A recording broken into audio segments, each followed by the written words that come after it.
আমরা এখন ভোলাগঞ্জ বিছানাকান্দি সাদা পাথর যাব। সাদা পাথরের জন্য ট্রলার ভাড়া করছি, আমরা ওইখানেই যাব। হ্যাঁ, ট্রলারে যাওয়ার জন্য হাঁটতেছি। আর এখানে আসলে অবশ্য একটা গ্রুপ নিয়ে আসা ভালো, যেরকম আপনি 4 জন 5 জন 8 জন 8 জনের একটা গ্রুপ হলে ভালো, কারণ এখানে নৌকা ভাড়া হলো 800 টাকা। আর যদি আপনি মানে একা আসেন কিংবা 2 জন আসেন, নৌকা ভাড়া আপনার কাছে 800 টাকাই নেবে। 8 জন আসলে 800, 1 জন গেলেও 800, 2 জন গেলেও 800 টাকা করেই নেবে। হ্যাঁ, তাই এই জায়গা সেই জন্য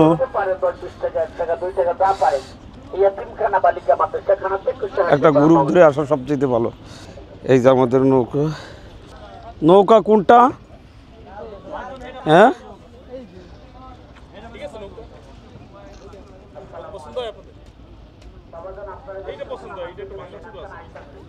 আপনার নৌকা কোনটা?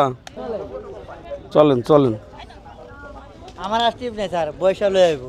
হ্যাঁ, আর কোন টিপ আপনাকে পাঠাইছে কি আমাদেরকে জন্য? জি।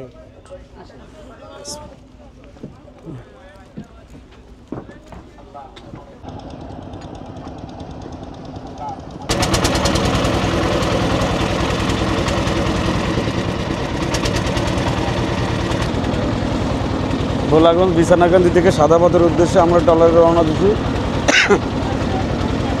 এখানে ট্রলার ভাড়া করতে হলে 800 টাকা লাগে। সবচেয়ে ভালো হয় গ্রুপে আসলে, গ্রুপের জন্য ট্রলার ভাড়া সবচেয়ে ভালো। আপনারা যদি গ্রুপে আসতে পারেন তাহলে আপনাদের জন্য ভালো হবে। আর 2 জন এবং 1 জন কি 3 জন আসলে খুব হ্যাসেল পোয়াইতে হবে। এই জন্য গ্রুপে আসবেন। এখানে গ্রুপে আসলে 800 টাকা একটা ট্রলার নিয়ে আপনারা যাইতে পারবেন, কোনো প্রবলেম নাই। আর ওইটা হচ্ছে ভারতের মেঘালয়। ভারতের মেঘালয় পাহাড় দেখা যাচ্ছে। এই যে পাহাড়ের উপরে বাড়ি, তারপরে অনেক একটা শহরের মতোই মনে হচ্ছে, একটা শহর।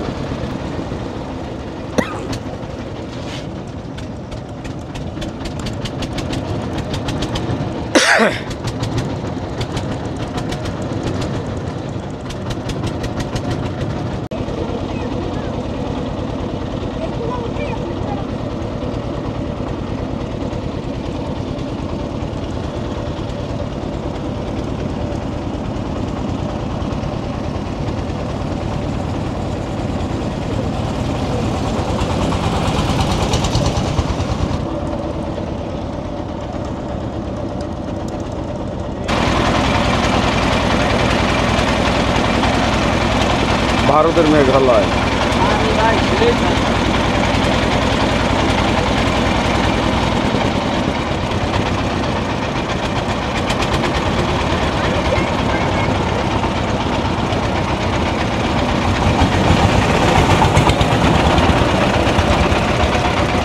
মিলন, মিলন তোমার কেমন? তুমি যে এই ভোলাগঞ্জের বিছানাকান্দি সাদা পাথর যাচ্ছ, তোমার ভিতরে যে কিরকম অনুভূতিটা লাগতেছে বলো?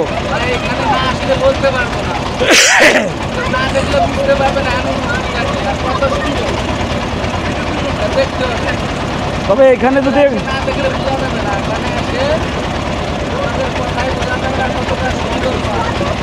যদি একটু পানির মানে পানির পরিমাণটা বেশি থাকতো ওই নদীতে, তাইলে যাতায়াতের মানুষের জন্য একটা সুবিধা হতো। আমরা এখন ট্রলার থেকে নামবো বিছানাকান্দি সাদা পাথর। ভাই, আপনি এইখানেই থাকবেন? হ্যাঁ, আপনি আমার দিকে একটু ঘোরেন। চেহারা যদি মনে না থাকে আমার, ঠিক আছে? এই জন্য ভিডিও করে নিলাম।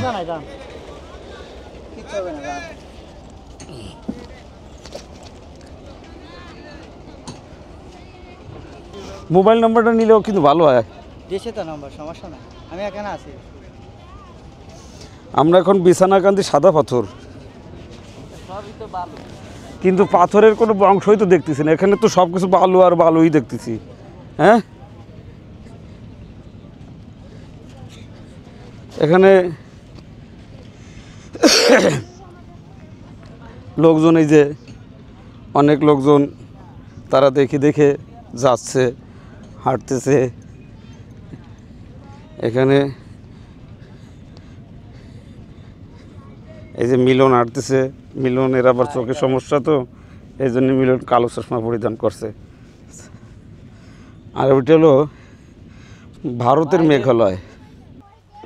এইটা কি চাচি?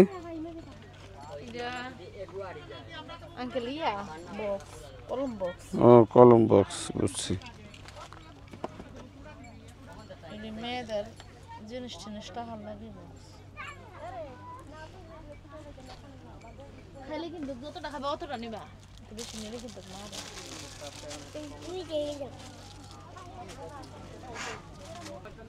সাদা পাথরে বিভিন্ন রকমের দোকান দেখা যাবে। এখান থেকে আপনি ইচ্ছা করলে অনেক কিছু কিনতে পারবেন, কিনে বাড়িতে বাচ্চা কাচ্চার জন্য, পোলাপানের জন্য নিতে পারবেন, আপনার বিবির জন্য নিতে পারবেন। এটা কি সাবান?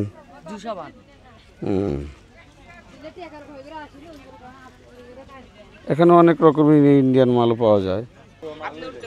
আজকে যে পরিমাণ রোদ আর যে পরিমাণ গরম, তা মানে বলার মতো পরিস্থিতি নাই। সাদা পাথর আইসে কেউ একটা দোকান দেখতেছি, বিভিন্ন প্রকারের দোকান দেখতেছি। দোকান নিয়ে একজন খুলে বসে আছে, কিন্তু কাস্টমার নাই।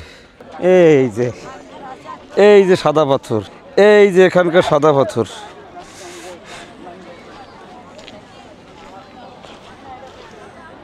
এই যে সাদা পাথর দেখাচ্ছি, সিলেটের ভোলাগঞ্জের সাদা পাথর। এই সাদা পাথর দেখার জন্যে হাজার হাজার মানুষ এখানে।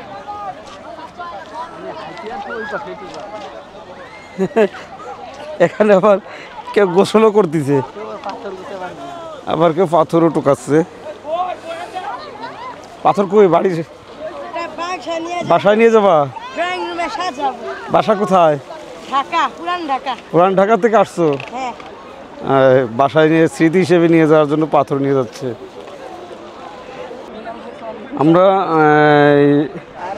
সাদা পাথর পানির মধ্যে হাঁটতেছি, মানে হাঁটতে গেলে অনেক প্রবলেম হচ্ছে।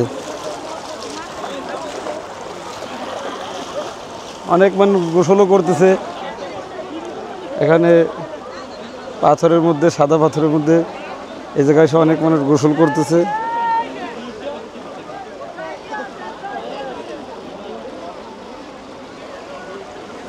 আসলে এখান দিয়ে হাঁটা যাচ্ছে না, পাথর পায়ে লাগতেছে। পাথরের যে অবস্থা তা বলার মতো কায়দা নাই।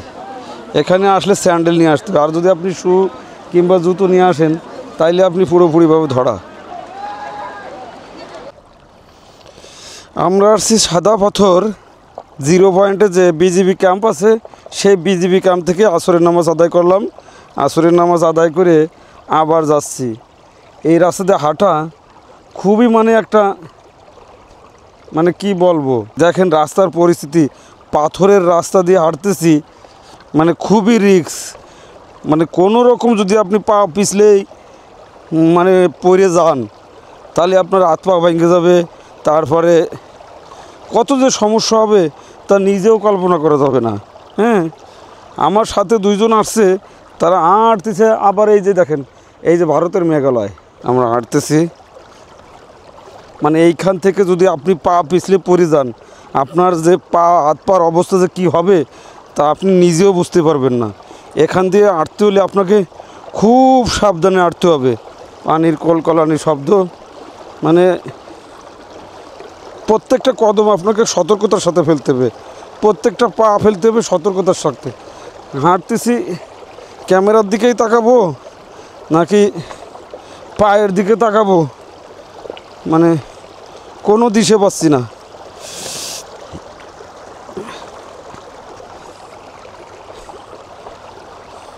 খুবই রিস্কের পরে হাঁটতেছি। এই যে পানির স্রোত যাচ্ছে, মানে এই জায়গাতে হাঁটা যে কী একটা সমস্যা তা কল্পনা করেও বুঝাইতে পারবো না। মানে কঠিন কঠিন কঠিন সমস্যা।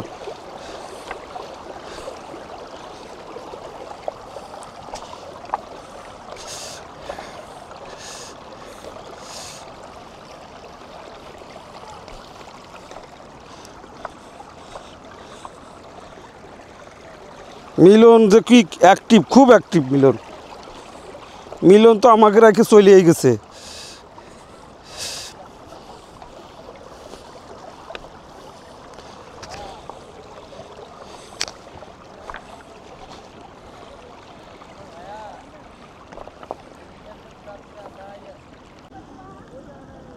আমি বসে আছি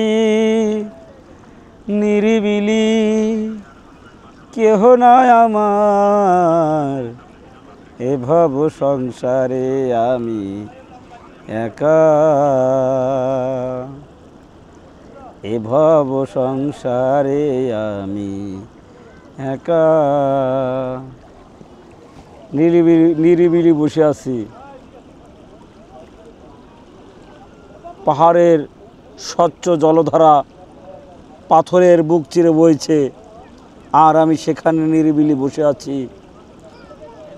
আমার মন উৎফুল্ল, আমি আবেগময় হয়ে পানির দিকে চেয়ে চেয়ে পানি দেখছি আর নিজের কথা নিজেই ভাবছি। কত সুন্দর প্রকৃতি, ভাবার বিষয়। ভাবতে ভাবতে আমি কখন যে হারিয়ে গেছি এই পাহাড়ের নীলাদ্রয়ের মাঝে, আমি নিজেও ভাবতে পারিনি। তাই তো আমি নিজেকে নিয়ে আর ভাবছি না। আমি শুধু ভাবছি কোথায় আমি যেতে চাই, কিন্তু যেতে পারি না। আমি কে আমি নিজেও জানি না। আমি ভাবতে ভাবতে অবাক হয়ে যাচ্ছি। প্লিজ প্রিয় বন্ধুরা, প্রিয় ভিউয়ার্স, দর্শকরা, যদি আমার ভিডিওটা আপনাদের ভালো লেগে থাকে, দয়া করে যারা ইউটিউব থেকে দেখছেন আমার চ্যানেলটি সাবস্ক্রাইব করবেন ও একটা লাইক কমেন্ট করবেন। আর যারা ফেসবুক থেকে দেখছেন তারা আমার পেজটা ফলো করবেন ও শেয়ার দিবেন ও লাইক কমেন্ট করবেন। আপনাদের কাছে আমার এটুকু অনুরোধ, আর কিছু না। আপনাদের যদি একটু সহযোগিতা পাই তাহলে হয়তো আমি অনেক দূরে এগিয়ে যেতে পারবো। তাই আপনাদের কাছে অনুরোধ, আমার ফেসবুক পেজটা ও চ্যানেলটা সাবস্ক্রাইব ও ফলো করবেন। ধন্যবাদ, আপনাদেরকে অনেক অনেক ধন্যবাদ।